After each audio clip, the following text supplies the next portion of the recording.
it's great. I actually thought there'd be like 3 people here tonight. I mean, 8:45 on a Friday, so it's truly honoured that to see all of you guys here. It's also great to be in Durham. As a Scot, I've passed through this place on my way to London zillions of times. I've never actually stopped, which is a great oversight on my part. It's a beautiful place, and I've had great fun. Ollie's been showing me around today, so thank you for that, Ollie. Now, he said tonight I should talk a bit about my career, a bit about the magazine, a bit about the world in which we live. And I've been thinking, what sort of themes overall would I have, looking back on these sort of 15 years? What kind of jumps out? Now, there's all sorts of technical things that we can get into later on if you want about the future of the media, the nature of it, the tricks we pulled at the Spectator. But when I look back I think what is the main theme is battle lines and how they have changed so much over the times I've been editor, and almost every 6 months they seem to change yet again. Now, one of the reasons that politics keeps surprising us, I think, is that we always keep looking at it through the wrong prism. We're still conditioned to look at it through left and through right. Now, that is typically how you're taught politics. It's typically how you're supposed to ascribe various parties. But it doesn't really help you understand them. It doesn't help you notice the battle lines that really do make ordinary people turn into politics, or what motivates people during elections. If you're a journalist, this is what you're thinking about the whole time. What are the topics that are going to engage your readers? What are they going to be arguing with their neighbours about? On what side of the line argument should you be on? And what is fascinating is that the old party political lines, I think, stopped working some time ago, as did the words left and right. Now, one of my pet hates was going on the BBC typically, and they introduced me as editor of such a thing as a Tory Bible, The Spectator. I loathed it. You always get these sort of health warnings. We're about to encounter some views which are not left-wing, so brace yourself, readers, turn away now, kind of thing. And of course, I hated it because The Spectator is not a Tory Bible. It's not even, I would say, a right-wing magazine. The Spectator is a magazine with difference of opinions. You don't pick up The Spectator if you're going to agree with every article. You'd expect to disagree with about a third of the articles, and if you didn't, then the editor is not doing his job. So that is the difference between being slavish and heterodox, which The Spectator is. And as a writer, I wouldn't describe myself as a conservative writer either. I am described as one quite a lot. I've given up resisting the title because it's, what's the point really? In my view, the labels are so meaningless that even to dispute it is kind of pointless. But it doesn't describe either where my politics has been, where I think The Spectator was under my editorship, or where I think most of the important debates are now. Because when you look at what has set people against each other, what has the biggest divides, they aren't things where the Conservative Party's been on. You can tell which side the Conservatives are going to be on. Very seldom can you work that out, and quite often the Conservatives have been on the wrong side. And so you end up really trying to work out what the divide is, what side you're supposed to be on. And I think one of the strange things is that our language has become more tribal. Social media has made people more tribal. And yet, those tribalist positions have never been of less use in helping you understand the problems in front of us right now. So when I look at the battles which I fought as Spectator editor, I mean, one was when the Tories tried to regulate the press, we did a major campaign against that. And when the Tories imposed lockdown, we did a major campaign against that. These were things which Conservative governments were doing. So were we really acting out of right-wing motives? I would personally describe myself as a kind of old-fashioned Adam Smith liberal, in the kind of English sense of the word, not the American sense.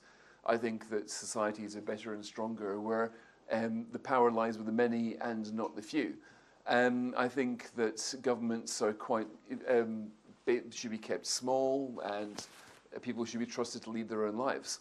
I'm not quite sure that makes me right-wing or left-wing, but that's what I completely believe. On social issues, sometimes I'm to the left of the Labour Party. Economic issues, maybe to the right of the Conservatives.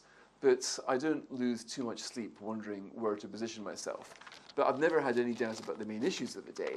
But I'd like to take you through some of these issues and why I think the left and right divide doesn't help us. Now let's take let's take net zero. That again emerged from almost nowhere, and it was a Conservative Prime Minister, Theresa May, but decided to commit Britain to net zero by 2050, one of the very few countries in the world to have a legally binding target. Now, again, you could say perhaps she was acting out of conservative principles for protecting the environment. But when you look at the what that would have in its wake, it would basically mean taxing poor people out of the sky and off the roads, increasing the price of electricity, adding huge amounts of subsidy to big business. I'm not entirely sure I would, I'm completely against it, especially when you look at the way that technology is bringing on decarbonisation at a far faster rate than any of these government mandates. But nonetheless, this was something where the Conservative Party couldn't quite work out which of the two sides it was going to be on. And they ended up on both sides, fighting each other and not being particularly relevant over a big debate of the day. Then there was the gender politics when that first came along. That was, you probably have known it all of your adult lives. For me, this came out of almost nowhere about 10 years ago. People start arguing about what a woman is. Now, I almost wanted to ban these articles in the Spectator because it seemed to me so stupid, so futile. But we had a writer, James Kirkup, who was really into it, and we let him write 2,000 words, never any less than that. We never thought anybody got to the end of these articles, but to my surprise, there was a huge audience for this, because it was becoming a question in a way that it never was before. Now, again, is this a left or a right-wing topic? If you have political inclinations, what do they, where do you lead here? Now, I had, again, fairly basic views here that there should be no circumstances where a man could enter a woman's safe space no matter what he called himself. And that's not to say I didn't have huge sympathy and respect for those with genuine gender dysphoria, but there's a big space in the middle. Now, all of a sudden, this became an absolute litmus test in papers. It brought the Spectator a huge number of readers from the left, simply because we would give space to traditional feminists. And again, is that left or right? I just couldn't work it out. I lost count of a number of new subscriptions that the Spectator got, simply because we were giving space to people who would have regarded themselves firmly as being of the left in the 70s, 80s, and early 90s, but now regard themselves in danger of being cancelled on the right. Now, the other issue there was identity politics, which has become, to me, the biggest surprise, the biggest surprising dividing line, and perhaps the most worrying one. I reckon that I grew up in the 70s and 80s, where there was still quite a significant racist problem in Britain. I reckon that we probably reached a kind of peak of race relations probably about 10 years ago, and I now think we're on the trend of the re-racialization of society, which I regard as a malign trend, and the slow revival of racism, both in the progressive nature and in the Twitter troll type. Martin Luther King, of course, famously said that people should be judged by the content of their character, not by the color of their skin. Now, to me, this was a statement of the obvious, but also a statement of where I thought that society was going. As Dr. King also said, the arc of the moral universe is long, but it bends towards justice. I went along that as well. In my youth, I used to think that it was obvious that racism would fade away because it didn't make sense. The more the ethnic minorities settled into Britain, the more they became an integral part of Britain, the less freaked out people would be, and the tension would dissipate. I got that wrong. The tension's coming back now, and I found myself in this bizarre argument only last week when I took the view that somebody with that Rishi Sunak was English. I mean, to me, as a Scot, he is like could be cast as a Monty Python character, as the most drippingly English person you've ever met. If you want to do a comedy about the guy who was too English to govern, it would be like Rishi Sunak. You know, the way he collects his own Nando's from the door, he wouldn't get anybody to help him, etc. But I never knew that was controversial, and yet again, I came across accidentally another battle line, a battle line that's still raging. Only yesterday, Suella Braverman declared herself that she couldn't possibly be English because of her skin colour. And I just can't begin to understand that, but it's a free country, she can call herself what she likes. And then Catherine Birbalsingh, the famous teacher of Michaela Free School, also says the same kind of thing. So you can see here racial politics returning and a new battle line, and it's very difficult to work out where left or right stand or how it navigates your way through that. So this is something which emerges, which I say is emerging all of the time. And then, of course, you had lockdown introduced by a Conservative government. Now, to me, it was the most calamitously destructive policy ever visited on a country in peacetime. But it was also something more than that. It was the kind of defeat of rationalism and the defeat of science, because there was never any scientific justification for lockdown. It didn't exist. This was a theory that Neil Ferguson and a few others came up with, which has since subsequently been proven to be untrue. We were basically just copying Wuhan, and yet the whole society was shut down on that basis. And what was very strange there was you would think a country with all these wonderful academics, such a country that gave birth to the Enlightenment, that somebody somewhere would be taking this apart and finding out, does this theory actually make sense? And if it doesn't, moving on. And yet that didn't happen because there was an all-party consensus behind a policy which never had any science behind it at all, and is fast emerging as the root cause of most of the major problems we see now, from debt to the gaps in children's education to the economic sclerosis to the way that the economy hasn't been able to rejuvenate. All of these come down to calamitous decisions that could have been made but weren't because the battle lines weren't clear. The whole notion of parliamentary democracy is you're supposed to have opposition. You get one guy making the case, the other guy opposing it. That is, we believe, an argument. We're a liberal society. That's how we get from error to falsehood. But the problem with all of these things that I've mentioned, net zero, lockdown, gender and trans identity politics, is that all the parties were on the same side. We never had the debate which we needed. And as Nigel Lawson once said, these are the moments where you make the biggest mistakes in life, wherever there is a consensus. So the Spectator's job, and I would say that my job as a journalist, is to challenge these consensus wherever they are. But we're living in an era now where it becomes rather difficult to challenge a consensus. This is the cancel culture era where you can take your life and your reputation in your hands if you do this kind of thing. And yet we see in America this kind of mass rebellion against a whole bunch of things I've been talking about. But again, it's difficult to describe that as left or right.